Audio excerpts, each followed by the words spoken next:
हाँ शिवोहम।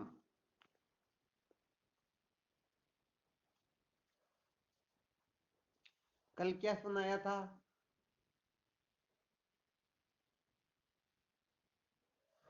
आवाज आ रही है?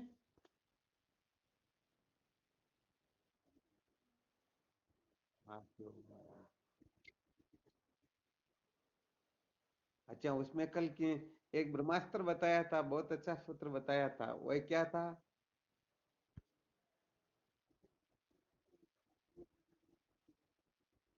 बहुत बहुत अच्छी बात है।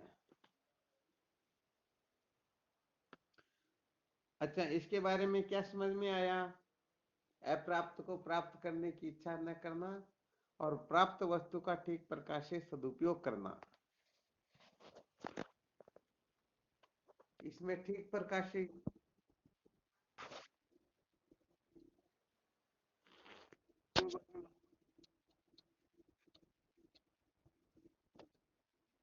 हाँ, बहुत अच्छी बात है।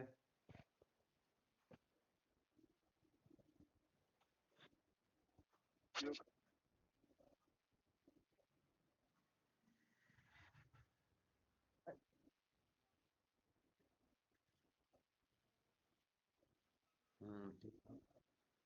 बहुत अच्छी बात है। अच्छा, आपने कोई क्या क्या प्राप्त है और अप्राप्त क्या है? कौन सी ऐसी वस्तुएं अप्राप्त है जिसको पाने के लिए संसार में जीव मात्र लालायित रहते हैं? और ऐसी क्या वस्तुएं हमको प्राप्त है जिसका सदुपयोग करके हम कृतार्थ हो सकते हैं? इसके बारे में थोड़ा बहुत मंथन किया क्या?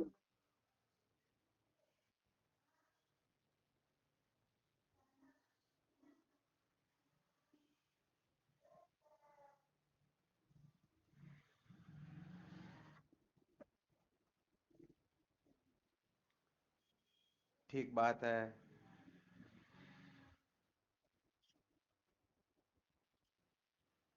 बहुत बहुत अच्छी बात बताई।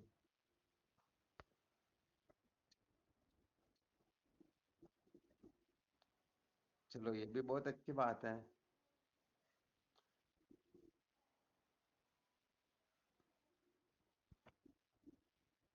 हाँ शिव। विचार ये करना है कि जो अप्राप्त वस्तुएं हैं उनको हम पाने की जो चेष्टा करते हैं, तो इससे क्या होता है?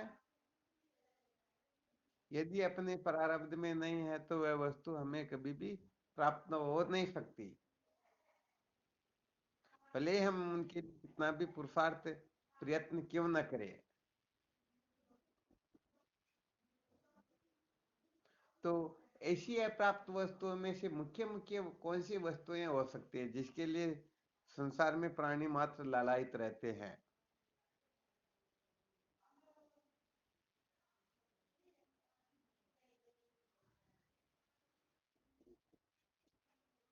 हाँ, बहुत अच्छी बात बताई।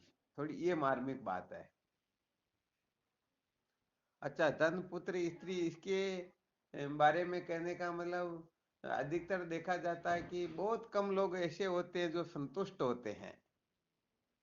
थोड़ा सूक्ष्म रीति से विचार करना है यहाँ पर, क्योंकि ये सारे के सारे अभी जो नाम लिए गए हैं, ये सारे के सारे जो है ये प्रारब्ध से ही हमको प्राप्त होते हैं। वैसे तीन प्रकार की जो ऐसा कही जाती ना, वो तीन प्रकार की योजनाओं में ये भी है, धन मान संतान। तो पुत्र का वर्णन आया तो पुत्र से भी हम यही तो चाहते हैं, तो कुल मिलाकर के ये सारी की सारी वस्तुएं जो है ये किसी को प्राप्त है भी, परंतु फिर भी वह संतुष्ट नहीं होते हैं। कि नहीं, जैसे किसी के पास में 1 लाख रुपया पास में पड़ा हुआ, फिर भी वह सोचता है कि नहीं नहीं, इतने से काम नहीं चलता, मुझे और चाहिए। पुत्र भी यदि उनके हैं तो फिर भी कि नहीं नहीं, पुत्र मेरे को ऐसा नहीं ऐसा चाहिए, इस प्रकार के लक्षणों से युक्त होना चाहिए।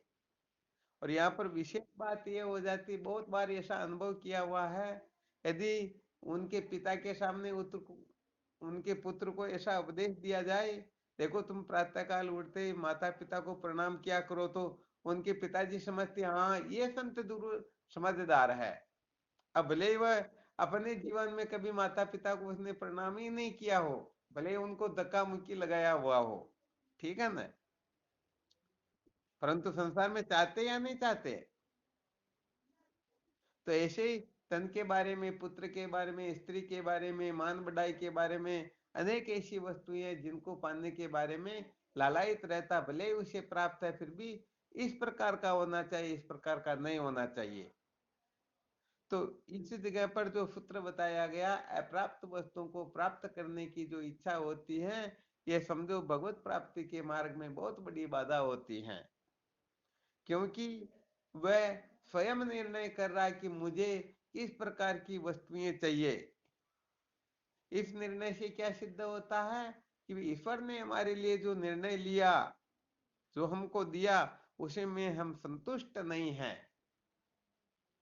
बताओ, यदि ईश्वर जो कुछ भी देते हैं उनमें कोई संतुष्ट न हो, तो बताओ फिर उनको चित्त शुद्धि की उपलब्धि होगी क्या? न तो उनको चित्त शुद्धि की उपलब्धि होगी, न ईश्वर की कृपा प्राप्त होगी। तो बस मूल बात यहाँ पर यही है कि जो अप्राप्त वस्तुएं हैं, उन धन पुत्र स्त्री मान बढ़ाई आदि जो है, इन सबको परमात्मा की प्रेरणा से, इच्छा से, उनकी प्रसन्नता से जो हमको दे दिया है, बस उसी में संतुष्ट रहना चाहिए। बल्कि विचार ये करना चाहिए कि हमें इनको प्राप्त करके क्या करना और क्या नहीं करना, इसका विवेक करके फिर उसे अपने जीवन के वास्तविक लक्ष्य को प्राप्त करने की ओर जुट जाना चाहिए। परंतु वह ये तो नहीं करता है, और साथ ही जो ईश्वर ने जो कुछ भी दिया उसमें वह कमी निकाल करके उसको वह पूरी करने की कोशिश करता है। तो इस जगह पर ईश्वर कहने का मतलब कैसे हो जाते हैं, उनकी दृष्टि में नासमझ हो जाते हैं, क्योंकि ईश्वर ने ये जो किया ये ठीक नहीं किया, और मैं जो सोच रहा हूं ऐसा होना चाहिए ये ठीक है। बस इसी जगह पर ये गड़बड़ हो जाती है कि उनका जो चित्त होता है, वो चित्त कहने का मतलब शुद्ध होने की बजाय वो और मलिन हो जाता है। बताओ, मलिन होगा या नहीं होगा? हाँ, बिल्कुल निश्चित रूप से होगा। तो देखो, अप्राप्त वस्तुएं हैं, उनको तो पाने की लालसा करता है, तड़पता है, उनके लिए रात दिन पागल होकर के इधर उधर भटकता रहता है। और उनको जो ऐसी ऐसी वस्तुएं प्राप्त है जिसका यदि सदुपयोग करे तो वह इसी जीवन में सत्य का साक्षात्कार करके अजर अमर हो जाए, परंतु उनका वह कुछ करता ही। अच्छा, विचार करके देखो, परमात्मा ने अपने को ये मानव देह प्रदान किया, बताओ यदि हम इसका सदुपयोग करें तो जन्म मरण के दुखों से मुक्त हो सकते हैं या नहीं हो सकते हैं? कबहू करी करुणा नर देई, देते इस बिनु हेतु नहीं। परमात्मा ने बड़ी कृपा करके 84 लाख योनियों में भटकते हुए जीवों की करुणा से द्रवित होकर के इन्हें मानव देह प्रदान किया, परंतु इन्होंने मानव देह के महत्व को न समझ करके पता नहीं क्या क्या करने में लग गए। तो बताओ, इन्होंने इस मानव देह का सदुपयोग किया या दुरुपयोग किया?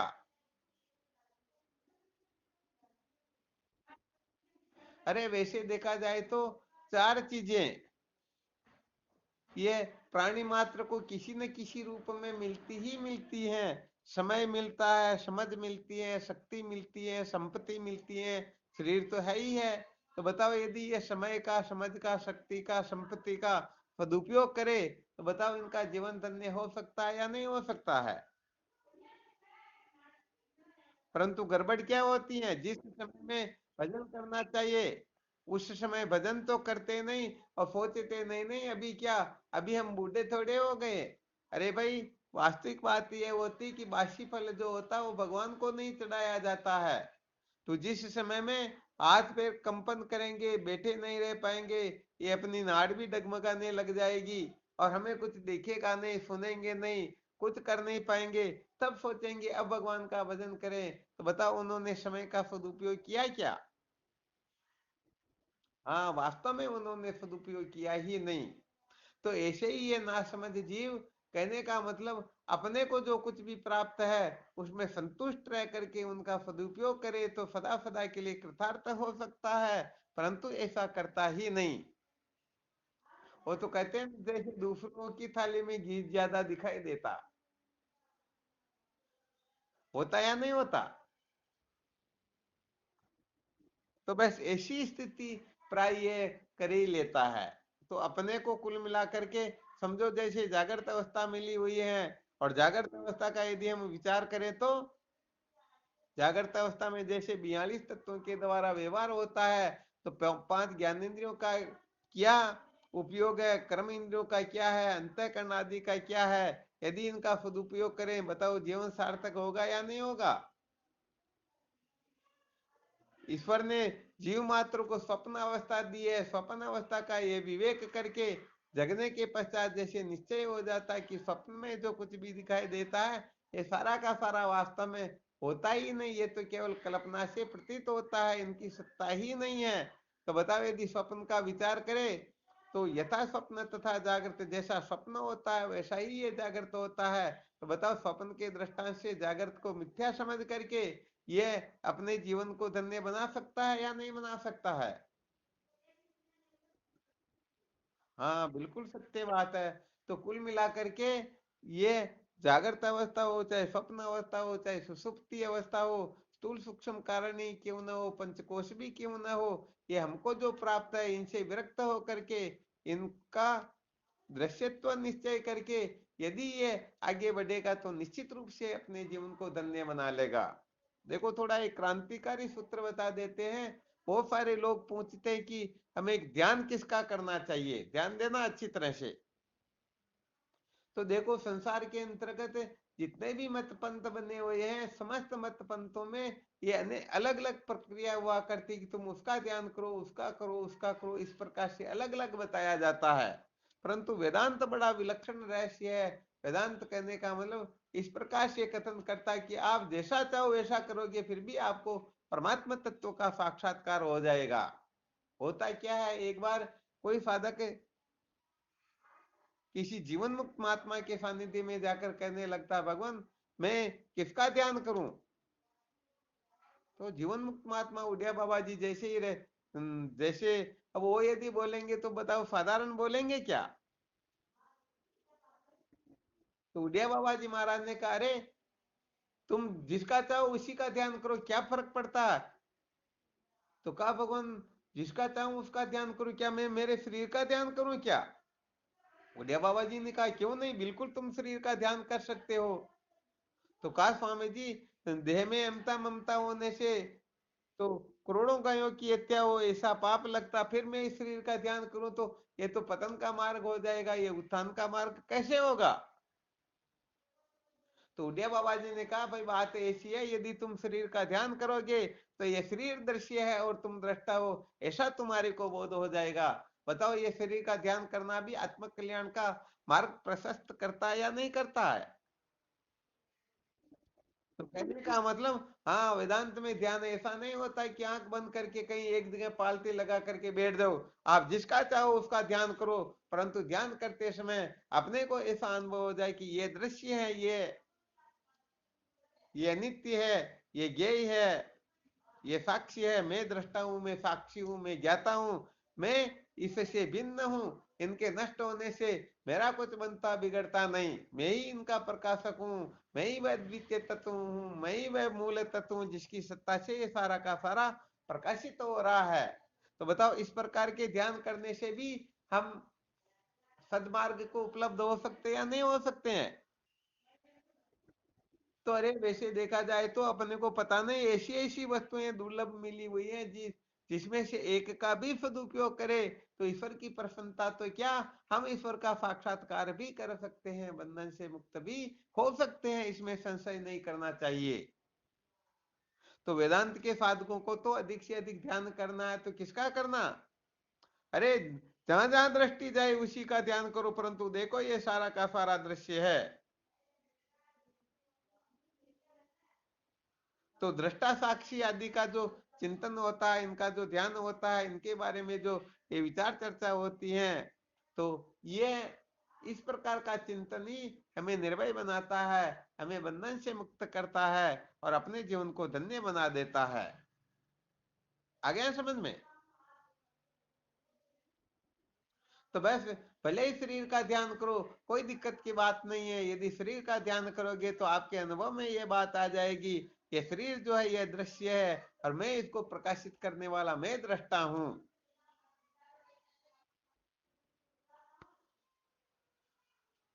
आ गया है समझ में? तो बस इसी प्रकार से कहने का मतलब, अब इनका वर्णन किया जाए तो कहां तक किया जाए, जहां तक वर्णन करेंगे यही सिद्ध होता है कि हमको जो कुछ भी प्राप्त है उसमें से किसी एक वस्तु का भी हम ठीक प्रकार से सदुपयोग करें तो अपना जीवन धन्य हो सकता है। अतः गड़बड़ घोटाला केवल मात्र इतना ही होता है कि दो व्यक्तियों को दूध पिलाया गया, दोनों को आधी आधी गिलास भर करके दूध की दी, क्योंकि दूध इतना ही था। तब दो में से एक तो ये कहता है कि मेरी गिलास आधी भरी हुई है, ऐसा सोच करके वह बड़ी मस्ती से दूध पीता है, और दूसरा कहता है कि मेरी आधी गिलास खाली है, ऐसा सोच करके वह रोता है। तो बताओ ये समझने ना समझने का ही भेद है या वास्तव में कुछ और है? केवल मात्र बस हम कल्पना कैसे करते हैं। यदि हम नकारात्मक विचार करेंगे तो सचमुच में हम दुखी हो जाएंगे, और सकारात्मक विचार करेंगे तो हम हर अवस्था में सुखी रहेंगे। दुखी होने का तो कोई कारण है ही नहीं। और वैसे देखा जाए तो परमात्मा के सिवाय और दूसरी कोई वस्तु है ही नहीं। जब परमात्मा को छोड़ करके कोई वस्तु है ही नहीं तो बताओ ये दुख कहां से आ जाएगा? ये दुख अपनी कल्पना होती है, मान्यता होती है, अपनी नासमझी को ही दुख कहते हैं। तो ये जब तक अपनी नासमझी, अपनी मूर्खता, अपनी बेवकूफी निवृत्त नहीं होती है, तब तक भले ही इसको अनंत कोटि ब्रह्मांड का ऐश्वर्य क्यों न प्राप्त हो जाए, फिर भी ये रोता रहेगा। और यदि समझदारी से काम ले तो ये जहां है, जैसे है, जिस अवस्था में है, उसी जगह पर आनंद स्वरूप है।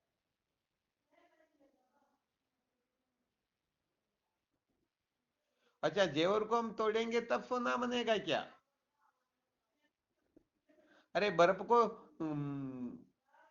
गर्म करेंगे तब वह पानी बनेगा क्या?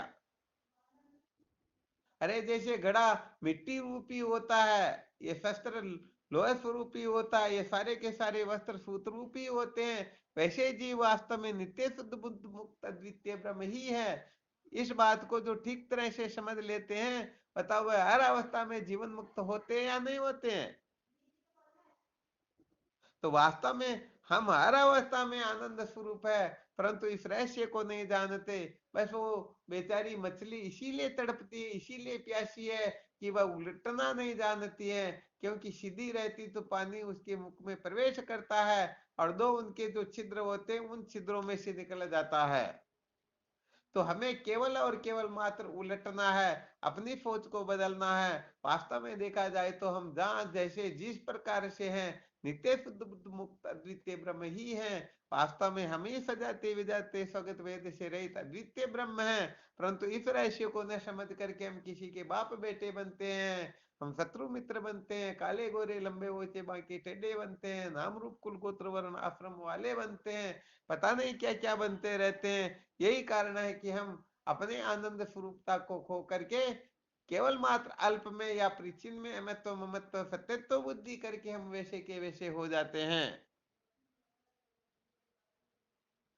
तो कुल मिलाकर के हमको थोड़ा ऐसे ठीक प्रकार से समझना है, जो हमें प्राप्त है उसका सदुपयोग करो, जीवन धन्य हो जाएगा। जो अप्राप्त है उसके पीछे पागल हो जाएंगे। तो सच्ची बात यह है कि वह पहली बात तो यह कि प्राप्त होंगे भी नहीं, और यदि हो भी जाएंगे तो या तो हम उनको छोड़ करके मर जाएंगे या वह हमारे को छोड़ करके नष्ट हो जाएंगे। तो जो उत्तम साधक होते हैं, जो उत्तम जिज्ञासु होते हैं, जो सचमुच में अपने जीवन को धन्य बनाना चाहते हैं, वो वास्तव में छोटी छोटी चीजों के लिए पीछे पागल नहीं होते हैं। इसीलिए ये अपना जो विषय चल रहा है, भूमा वेत सुखम ना अल्पे मस्ती सुखम, केवल और केवल मात्र आत्मा आनंद रूप है। आत्मा के सिवाय जो कुछ भी है ये सब दुख स्वरूप है, अर्थात अल्प में सुख नहीं होता है। मीन सुखी जा नीर अगाधा, जहाँ अनंत जल है वहीं पर मछली अच्छी प्रकार से सम्यक प्रकार से सुखी रह सकती है। वरना जहाँ थोड़ा जल तो 2 महीने 4 महीने 6 महीने तक मस्त रह लेगी, अंत में तो उसको मरना पड़ेगा ना।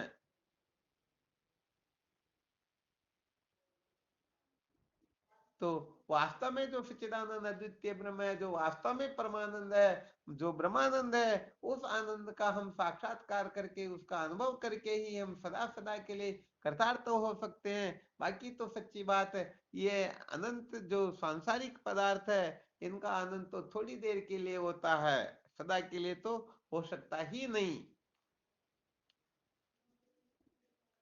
हाँ, तो इसके बारे में खूब अच्छी तरह से मंथन करते रहो कि जो अप्राप्त है उस उसे पाने के लिए अपने को तड़पना नहीं है, और जो प्राप्त है उसका ठीक प्रकार से हमें सदुपयोग करना है। यदि हम ऐसा करेंगे तो निश्चित रूप से ईश्वर की कृपा प्राप्त होगी।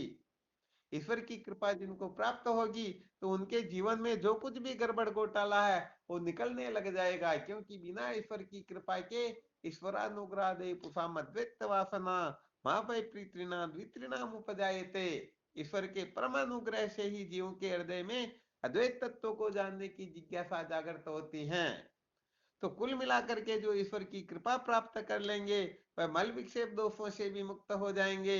उनको संतों का सानिध्य भी, ठीक ठीक संतों का सानिध्य भी सचमुच में उनको ही प्राप्त होगा जिनके ऊपर ईश्वर की कृपा है। जिनके ऊपर ईश्वर की कृपा नहीं है उनको ठीक ठीक संतों का सानिध्य कभी मिलने वाला है नहीं। हाँ, ये भटकाने वाले तो बहुत सारे मिल जाएंगे, परंतु सचमुच में महापुरुषों का सानिध्य उनको मिलेगा नहीं, क्योंकि उनके पास में इतना ही पुण्य है तो उनको ऐसे ही तो मिलेंगे।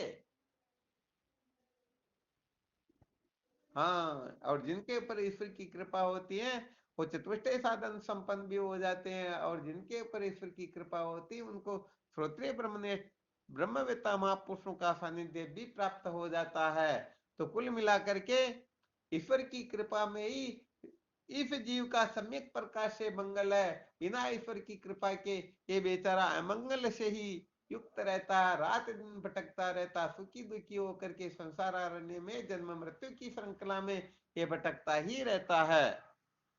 तो कुल मिलाकर के अपनी समस्त अक्ल होशियारियों का त्याग करके केवल और केवल मात्र ईश्वर की कृपा कैसे प्राप्त होती है, ऐसे इसी में साधकों को अपना चित्त लगाना चाहिए। यदि इसको छोड़ करके कहीं पर भी अन्यत्र चित्त लगाएंगे तो समझो उनका वो सारा का सारा गड़बड़ घोटाला होने वाला निश्चित रूप से है। ईश्वर के कितने स्वरूप बताए गए?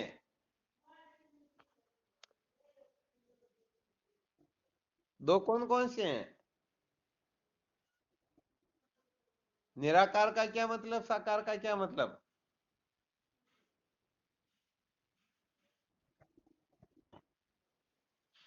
शरीर का मतलब?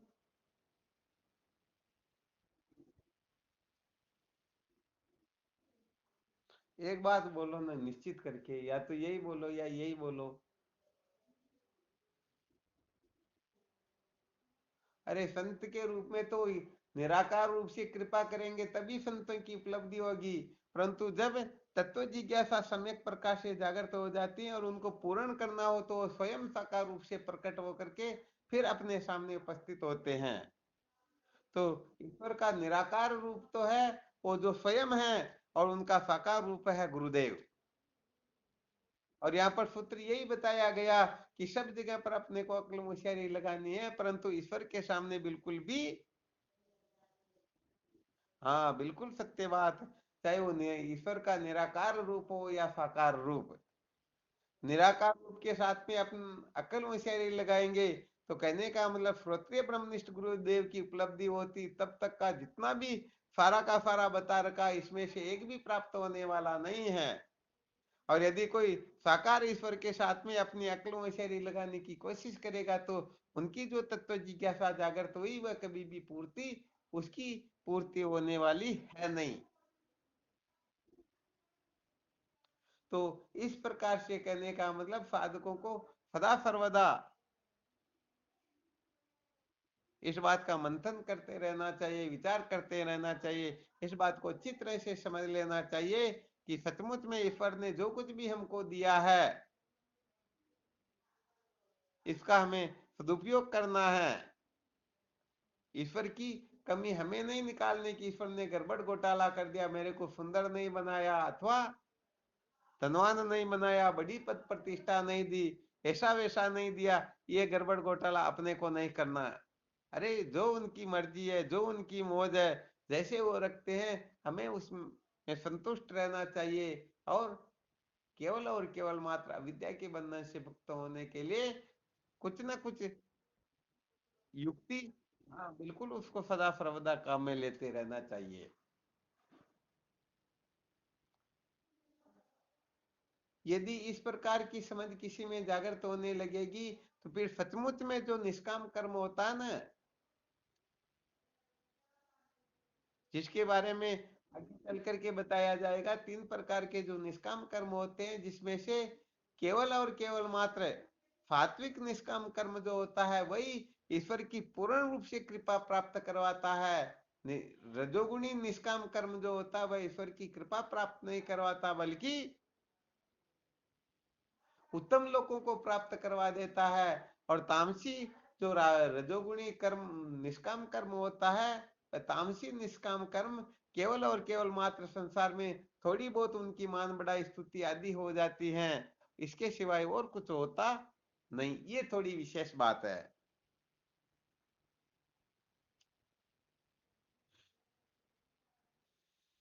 अच्छा, इसमें और कोई संशय हो तो आप स्वयं खूब विचार करना इसके बारे में, क्योंकि अब इनका तो कितना विस्तार करें। जो अपने को अप्राप्त है उनको प्राप्त करने के लिए लिस्ट बनाई जाए तो शायद ये पूरी सृष्टि भी कम पड़ जाएगी लिखते लिखते। और जो प्राप्त है उनका सदुपयोग कैसे करना चाहिए इसके लिए भी शायद ये पूरी लिस्ट बढ़ सकती है। तो अब आप लोगों को अपने दिमाग को अपनी विवेकवर्ती के द्वारा अपने को ये निश्चय करना है, चिंतन मनन करना है कि किस प्रकार से इनका सदुपयोग करना है और किस प्रकार से हमें इसके बढ़ने को बाधा समझ करके अपने को अपने जीवन को व्यर्थ बर्बाद नहीं करना है।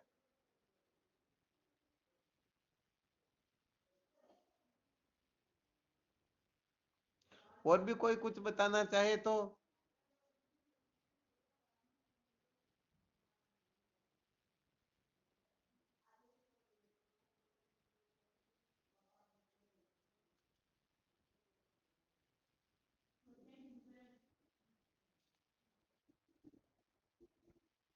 हाँ शिव हम।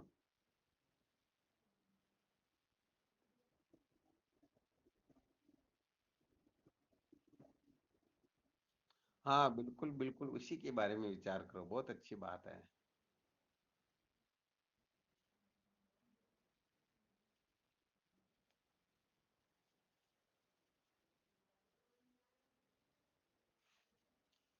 चलो एक और विशेष सूत्र ध्यान में आया, आज आपको बताया गया अप्राप्त को प्राप्त करने की जो इच्छा होती है, ध्यान देना अच्छी तरह से। क्या बताया?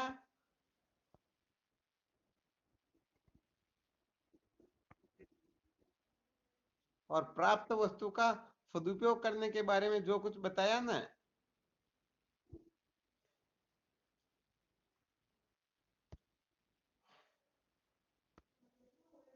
उसके अंतर्गत थोड़ा कल विशेष रूप से अलग ढंग से बताएंगे। अर्थात जो वस्तु हमें अप्राप्त है परंतु उसके प्राप्त करने से यदि हमारा उत्थान होता हो, ध्यान देना अच्छी तरह से, तो उसे प्राप्त करने की इच्छा नहीं करेंगे तो भी हम ईश्वर की प्रसन्नता को पूर्ण रूप से प्राप्त नहीं कर पाएंगे। अर्थात आज ऐसा बताया गया कि अप्राप्त वस्तु को प्राप्त करने की इच्छा करेंगे तो समझो हम ईश्वर की कृपा प्राप्त नहीं कर पाएंगे, परंतु कल ऐसा सिद्ध करेंगे कि जो अप्राप्त है उसको यदि प्राप्त करने की हम इच्छा नहीं करेंगे, प्रयत्न नहीं करेंगे, पुरुषार्थ नहीं करेंगे तो भी ईश्वर की कृपा प्राप्त करने में हम असमर्थ ही होंगे। और आज बताया गया जो प्राप्त है उसी का हमें सदुपयोग करना है, परंतु कल ऐसा सिद्ध करेंगे जो प्राप्त है उसके भरोसे यदि हम बैठे रहेंगे और आगे प्रयत्न नहीं करेंगे तो भी हम सचमुच में तत्व का साक्षात्कार नहीं कर पाएंगे। थोड़ा बिल्कुल विपरीत ध्यान देना अच्छी तरह से। हाँ, तो इनको थोड़ा इस प्रकार से सिद्ध करके बताएंगे कि साधकों को पता चले कि वास्तव में वेदांत का विचार जो किस किस तरीके से किया जाता है, किस किस प्रकार से किया जाता है। वैसे देखा जाए तो अभी तो वेदांत विचार की शुरुआत भी नहीं है। अभी तो केवल मात्र ये बातें चीतें चल रही। क्या होता है कि जैसे भागवत के अंतर्गत सुखदेव मुनि राजा परीक्षित को उपदेश करते हुए अंत में कहते हैं, हे परीक्षित तू सावधान हो जा, अब मैं तुझे असली ब्रह्मास्त्र बता रहा हूँ, समस्त शास्त्रों का सार या वास्तविक जो उपदेश वो कर रहा हूँ। तो परीक्षित कहते भगवान फिर इतने दिन हो गए मेरे को, 7 दिन हो गए सुनाते हुए, तो ये क्या है? तो सुखदेव मुनि ने कहा बेटी 7 दिन का समय, टाइम भी तो पास करना था ना, ध्यान देना अच्छी तरह से। और फिर अंत में उनको उपदेश करते हैं, अहम ब्रह्म प्रमदाम ब्रह्मा अहम परमम पदम। तो कहा ये है असली ब्रह्मास्त्र। इसको जब तुम जानोगे ठीक ठीक प्रकार से श्रुति युक्ति अनुभूति से, तभी तुम कृतार्थ होगे। ये बाकी जो किसी कहानी बताए गए, ये तो मनोरंजन था, टाइम पास करने के लिए था, क्योंकि 7 दिन का समय था तो उस समय भी तो निकालना था। तो ऐसे ही आपको ये जो सुनाया जा रहा है, ये केवल टाइम पास किया जा रहा है। वास्तव में वेदांत विलक्षण वस्तु है, वेदांत अलग वस्तु ही है। क्योंकि वेदांत की दृष्टि से देखा जाए तो अंतःकरण कभी शुद्ध होता ही नहीं, अंतःकरण तो जन्मजात शुद्ध होता है। आ रहा समझ में? परंतु क्या है कि थोड़ा टाइम पास करना, तो आप लोगों को थोड़ा इस ढंग से नहीं बताएंगे तो अपनी गड़बड़ियां जो है वो निकलेगी नहीं। तो इसीलिए आपको थोड़ा यहाँ पर समय तो लग रहा है, परंतु छोटी छोटी बातों में जो साधक लोग गड़बड़ियां करते हैं, ये गड़बड़ियां निकल जाए तो फिर कहने का मतलब उनको जो बोध होगा वो यथार्थ बोध होगा, वो वासना से युक्त नहीं होगा, बल्कि ऐसा बोध होगा कि सचमुच में आपको निश्चित रूप से कृतार्थ कर देगा। तो आज आपको बताया अप्राप्त को प्राप्त करने की इच्छा और प्राप्त का सदुपयोग नहीं करना, यही बहुत बड़ा अनर्थ होता है। कल बताएंगे अप्राप्त को प्राप्त करने की इच्छा करना है, और जो प्राप्त है उसको भी आवश्यकता पड़े यदि भगवत प्राप्ति में बाधा डाले तो उसका भी सम्यक प्रकार से त्याग कर देना। सदुपयोग तो क्या करें, उसका त्याग ही कर देना है। आगे समझ में? हाँ, थोड़ी है विपरीत बात। कल यदि भूल जाए तो कोई याद दिलवा देना, ठीक है ना, कहीं दूसरी तरफ ना निकल जाए। हाँ, कल इसी पर चिंतन मनन और करेंगे।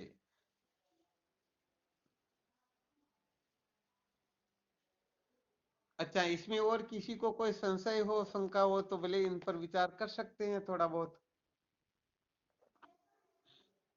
साधकों की तेलिया बुद्धि होनी चाहिए। कैसी बुद्धि? हाँ, वैसे तेलिया बुद्धि का मतलब ही समझ लेना। एक बार एक किसी संत को कह दिया कि अरे आपकी तो तेलिया बुद्धि, तो वो तो मरने मारने पर उतारू हो गई, मेरे को तेली कैसे कह दिया। अरे क्या करे, संसार बड़ा विलक्षण। तेलिया बुद्धि का मतलब होता है जैसे तेल को पानी के ऊपर एक बूंद भी डाले तो बताओ कितना फैल जाएगा वो। हाँ, तो थोड़ा समझाएं और बहुत बहुत ज्यादा समझ ले, इसको कहते तेलिया बुद्धि। हाँ, तो अपनी बुद्धि थोड़ी काम करनी चाहिए।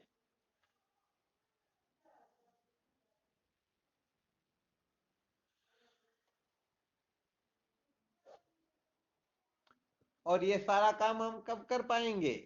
अभी जैसे श्रवण मनन कर रहे हैं, ये सचमुच में कब सार्थक होगा, या ये सब अपने हृदय में ठीक ठीक प्रकार से निष्काम कर्म उपासना कब जागृत होंगे? कौन ऐसा सूरवीर साधक जो एक्यूरेट उत्तर दे सकता है, जिसमें 1% भी कोई गड़बड़ न निकाल सके?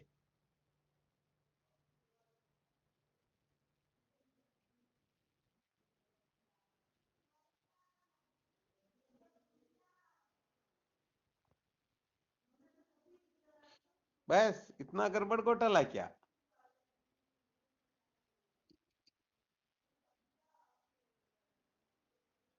अपनी ये सत्संग सुनना वगैरह सब कब सार्थक होगा? वरना केवल मनोरंजन होगा।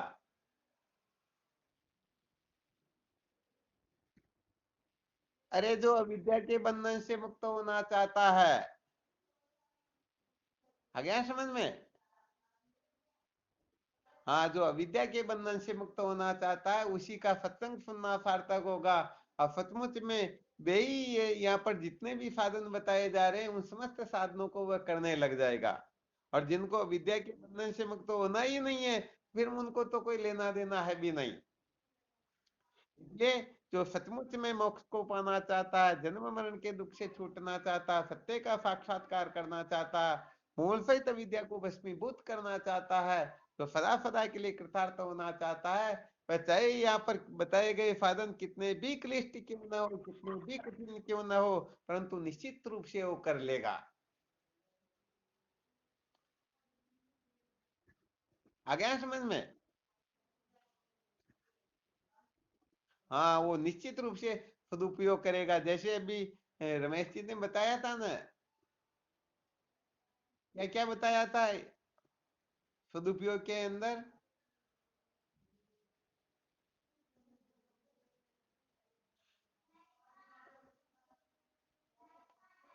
भूल गए क्या? हाँ, दो तीन नाम लिए थे सदुपयोग के लिए। परमात्मा ने हमको क्या दिया और इनका कैसे सदुपयोग करना।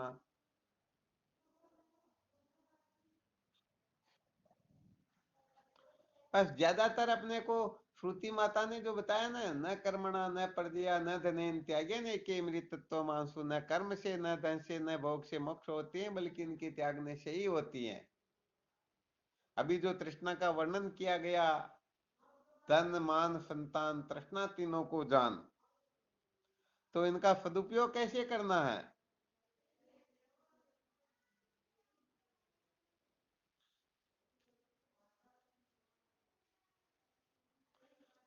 सबसे पहला सूत्र, शास्त्रों की मर्यादा में रह करके शास्त्रोक्त रीति से धन को कमाना।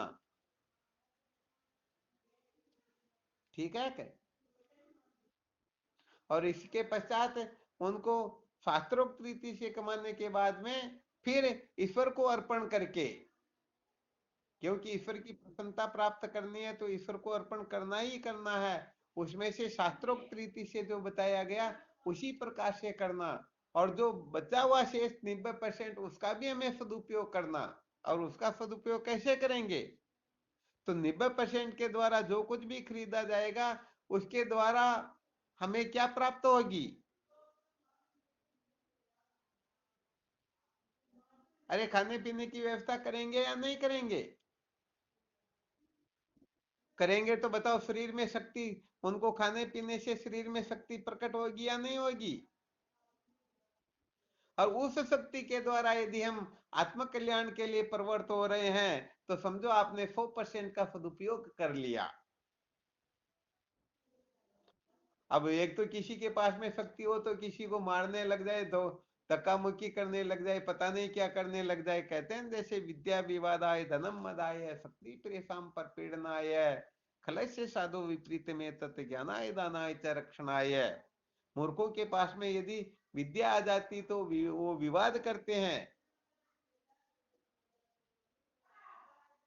धन आ जाए तो अभिमान करते हैं, और शक्ति आ जाए तो दूसरों को कष्ट पहुंचाते हैं।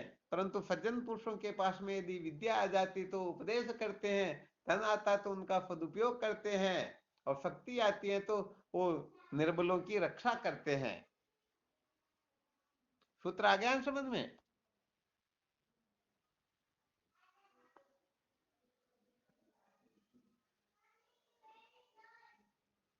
आवाज नहीं आ रही क्या?